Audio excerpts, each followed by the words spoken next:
আসহাবুল কাহাফ, আসহাবুল কাহাফ এই গুহাবাসী, এই 7 জন বা 9 জন যুবক, তাদের গল্পের মধ্যে সেই শিক্ষা আছে, সেই কারণ আছে, যেই কারণ আপনাকে দাজ্জালের ফিতনা থেকে বাঁচাবে সূরা কাহাফের মাধ্যমে। বাকিটা আপনি খুঁজে নিতে পারবেন?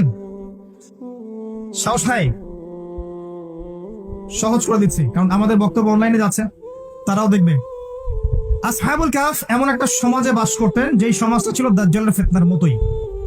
সেখানে শিরক ছিল, সেখানে সুদ ছিল, জেনা ছিল, ব্যভিচার ছিল, মূর্তি পূজা ছিল, ফিতনা ছিল, ফাসাদ দিয়ে ভর্তি।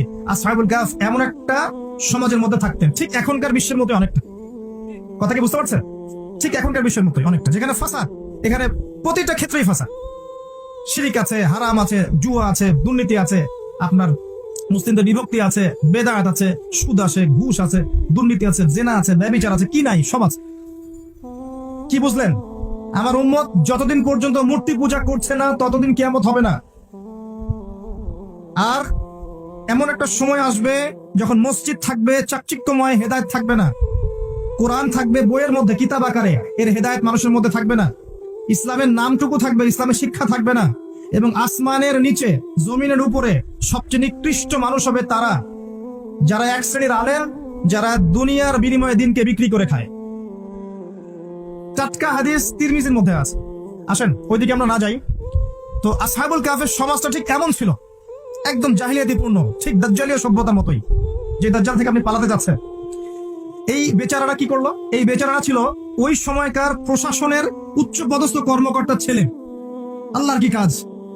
যেমন তেমন মানুষ ছিল না তারা, প্রশাসনের উচ্চ পদস্থ কর্মকর্তাদের ছেলে ছিল তারা, এই 7 জন বা 9 জন যুবক। আল্লাহ পাক তাদেরকে ইমানের নূর দিলেন, তারা ইসলাম কবুল করলো। সুবহানাল্লাহ। ইসলাম কবুল করে ইমানকে গোপন করে রাখলো। গোপন করে রেখে তারা ভিতরে ভিতরে দাওয়াতি কাজ করত। এক পর্যায়ে মানুষ যখন জেনে ফেললো যে তারা মুসলিম হয়ে গেছে, তখন তাদেরকে রাজদরবারে নিয়ে আসা হয়েছে। আলটিমেটাম দেওয়া হচ্ছে 3 দিনের মধ্যে ধর্ম ত্যাগ করতে হবে, না হলে তোমাদের গর্দান উড়িয়ে দেওয়া। বুঝতে পারছেন কোথায়? এই বাদশার নাম ছিল দাকিয়ানুস। কি নাম? দাকিয়ানুস। এই বাদশা আলটিমেটাম দিল। তো তারা কিন্তু ওই সমাজের মধ্যে কোনো জঙ্গিবাদী কর্মকাণ্ড করলো না, কোনো সন্ত্রাস ছড়ালো না, তারা কিন্তু কোনো বিদ্রোহ করলো না।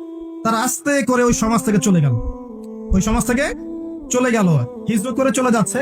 যাচ্ছে হয়তো কোনো একটা জায়গায়, কোথায় যাচ্ছে আল্লাহ পাক সেটা বলেননি যে কোথায় যাচ্ছিল তারা।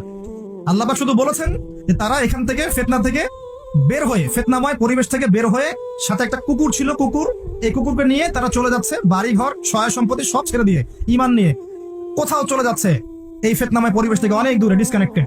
যেতে যেতে রাত্রে বেলা একটা গুহার মধ্যে আশ্রয় নিয়েছে। রাতের বেলা ঘুম এসেছে, ক্লান্ত হয়েছে, একটা গুহার মধ্যে আশ্রয় নিয়েছে। ব্যাস এই গুহাতেই ঘটনা।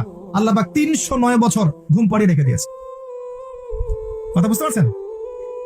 এরপরে তারা যখন জাগনা পেল, আল্লাহ পাক 309 বছর পর যখন জাগ্রত করলেন, উঠে তারা বলছে একজন একজনকে যে কাম লাবিসতুম, কতদিন ঘুমিয়েছিলাম।